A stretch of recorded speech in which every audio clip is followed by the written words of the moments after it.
Hey folks, Triple Crown here coming to you from Vancouver, British Columbia. This is Operation Dark Winter, CCP and Russia Turn 2. This game has taken some interesting turns so far. I think everybody's trying some new strategies and some new things. So if anybody's sitting there at their computer scratching their head saying, these guys, what the hell are they doing? Well, we don't even know what we're doing. Well, at least I don't. But we're plodding along anyway. So here we go. The CCP, they have 4 IPP to spend, purchasing 1 cavalry. They have, we'll get into Russia next, but they have 1 battle to declare. It is a walk-on. Nothing too exciting this turn. So 1 infantry from Johar is going into Dalane. So that's it. The rest is all non-combat movement.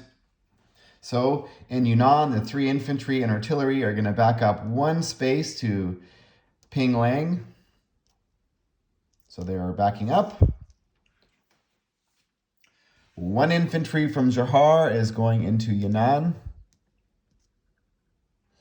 So they now collect a total of 5 IPP on the tracker, and they will be getting a bonus 2 from the being now that Russia's at war with Japan and Russia's still in control in Novosibirsk. So they will be collecting 7 IPP going into round 3. And the cavalry will be placed in Pingling. So there we go. I'm trying to encourage the Japanese to come kill the CCP and maybe save the whatever else other nations that are. Anyways, shouldn't reveal my strategy, but that's kind of what it appears is that these are the sacrificial CCP or Communist Chinese forces on the front lines, waiting for the Russian reinforcements to come. So we'll get into Russia.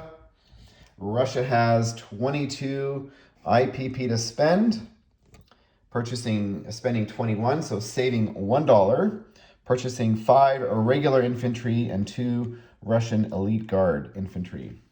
So only 1 attack this turn, and that is the battle for the Baltic states, which I should have done last turn. But I screwed it up because I did not read the NO properly, even though I'm the one who wrote the rule, but that's what happens when you do not read the rules. So here we go. So in East Poland, there is 5 infantry going into the Baltic states. That attack will be supported by 2 artillery, 1 mech, and 2 light armor also coming in from East Poland into the Baltic states. And that attack will also be supported. We are going in heavy with the 4 I-16 fighters, which they kind of suck, but that's okay. And the tactical bomber with a movement of 1 and 2. So they will have 2 spaces remaining in their fuel gauge. And I'll just put that down, the marker here, just to clarify that point. And so that is it. So we will get into rolling some dice. I'm just going to move this stuff out of the way.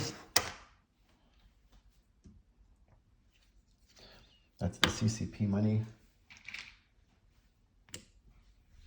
So here we go. So into this attack, we have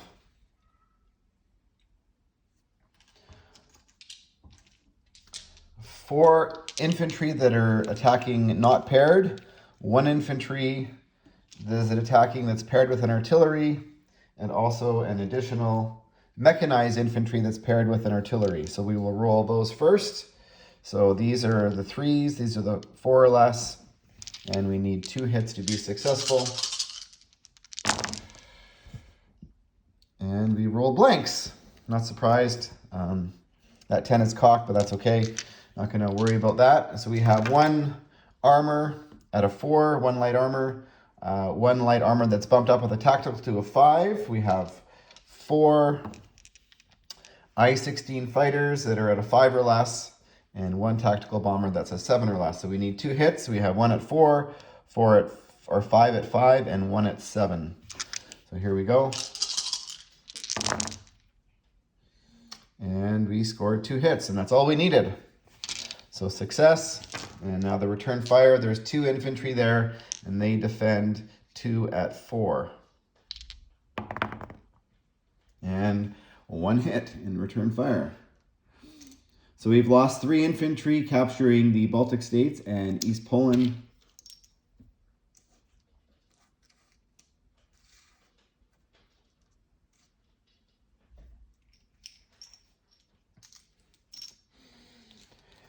And so now is what's happening next. I'm going to put that guy back in Afghanistan. Non-combat movement. So the aircraft are going to land back where they flew from.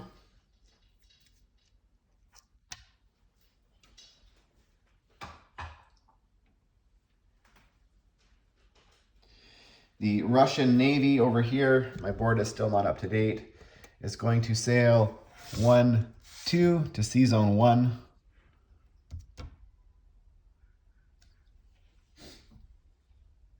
Safe there, off of the coast of Baffin Island. Just like last game, they might be applying for Canadian citizenship, we will see. So they're sailing north.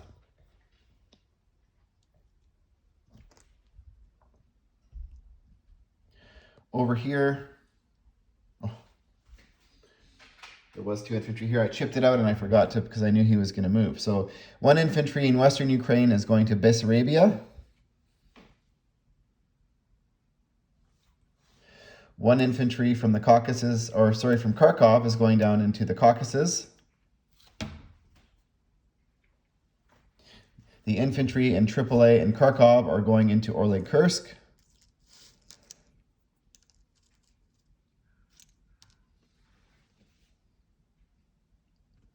And the veteran or elite guard infantry is backing up into Novgorod. The other elite guard is going to walk into Orly Kursk. And because everything is going to be placed over here at this factory, I don't want to be panning all around. So 5 infantry and 2 elite guards are being placed in Moscow.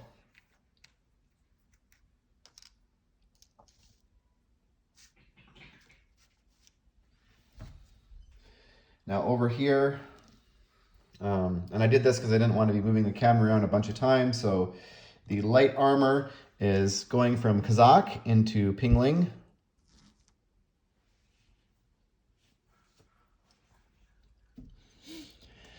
And over here, 1 infantry from Manchuria is going into northern Manchuria.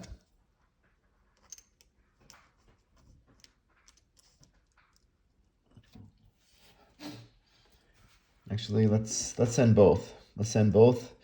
The 2 infantry in Amur are going into northern Manchuria. The paratrooper, artillery, and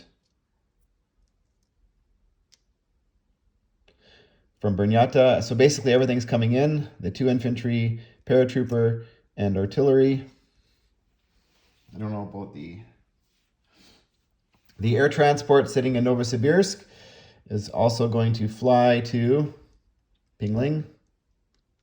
It's going to land there. Or should it come over here? Yeah, let's keep a united, you know what, let's keep it here. Let's keep it there. The 2 armor, actually the armor train is going to go back to Tinda. And these guys are going to come forward, 3 infantry, 2 artillery, and a AAA. The tank destroyer and 3 medium armor, or 2 medium armor, are going to go into Bernyata.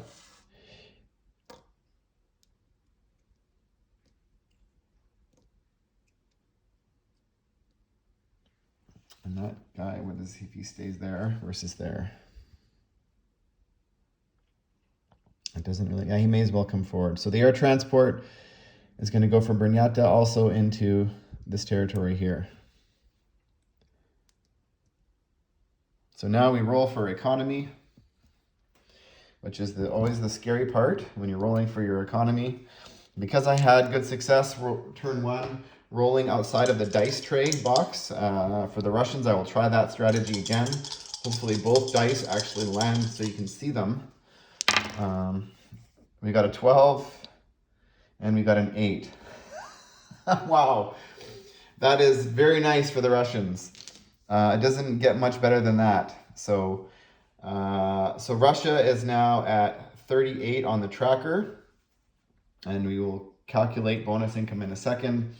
So we had 1 IP carryover, and we were at 38. Wow, that is lucky. That is one of the rolling for economy is better than, if you're successful, one of the best strategies, even though it revolves just pure luck. So we've got 38 on the tracker. We need 48 to declare war, and that's carryover money. Russia controls Manchuria, northern Manchuria, East Poland, and Baltic states. So that's an additional 5. And then we have an additional 5. Now we get our NO bonus for controlling both East Poland and the Baltic states. So 38 plus 11 is 49 next turn for the Russians. That is a healthy Russian economy considering they are not at war yet. Wow, that's the best I think I've ever done for Russia regarding their rolls for economy. An 18 and a 20.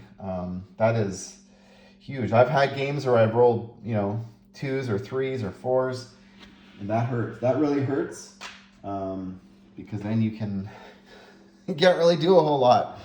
So that is the end of Russia and CCP turn 2.